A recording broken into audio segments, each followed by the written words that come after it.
Hey young men, Mr. Maldonado here. Alright, so we're going to be talking about the different layers of the Earth. So let's go and start by looking at a picture of the Earth and the different layers it has. So right here we have a picture of the Earth. Right here on the top we have the crust, which is what we know. That's the land that we stand on. It's the thinnest layer out of all the layers of the Earth. Then right under the crust sits on what we call the mantle. Mantle, as you can see in this picture, is the thickest part, or the thickest layer of the Earth.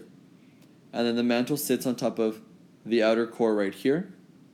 And finally, we have the inner core in the center of the Earth. So let's start by talking about the crust.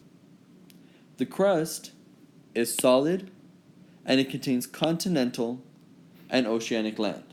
So we know the continental part, that's the ground that we stand on, but then the ocean floor as well, that's also part of the crust. Now the crust is broken up into what we call plates. Now the crust is broken up into many plates, but we're going to focus on 7 major plates, which include the North American plate, South American, African, Eurasian, Indo-Australian, Antarctic, and finally the Pacific plate. Now these plates are constantly moving on the Earth, and you may ask yourself, well, what causes these plates to move? So that brings us to the next layer. The mantle. The mantle is the thickest layer. It has what we call plasticity, meaning it's kind of like plastic, so it allows it to move like liquid. So even though it's solid, it moves like kind of like if it's a liquid.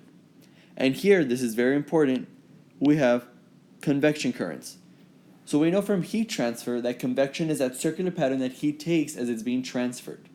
So here, inside the mantle, we have those convection currents, that constant circular pattern. So this movement of the liquid in the mantle, or the mantle area, that's what causes the tectonic plates to constantly be moving.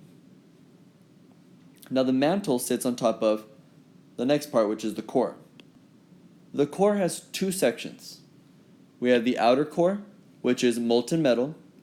Now molten means that it's liquid. So the outer core is made up of liquid iron, which chemical symbol is Fe, and it's also made of nickel, chemical symbol Ni. The outer core surrounds the inner core. The inner core is the main part that we talk about. This is solid metal, which is that center section right there. It is the hottest layer of the Earth, the hottest section of the Earth, right in the center. So now let's put it all together. Right here, we have an image of a cross-section of the Earth here. So let's start at the top. Right at the very top, we have the crust right there. Includes oceanic crust and continental crust. So the crust is part of what we call the lithosphere. So we learned a while back about the different elements and the different spheres of the Earth: hydrosphere, atmosphere, biosphere, and the lithosphere, L for land. So the crust is part of the lithosphere. Now the lithosphere also includes the upper part of the mantle. So it brings us to the mantle right here. Right under the lithosphere, the upper part of the mantle, we have what's called the asthenosphere.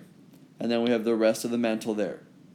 Finally, that sits here on top of the outer core. And finally, that surrounds the inner core, which again is the hottest layer of the Earth. Alright, thanks for watching, young men. See you later.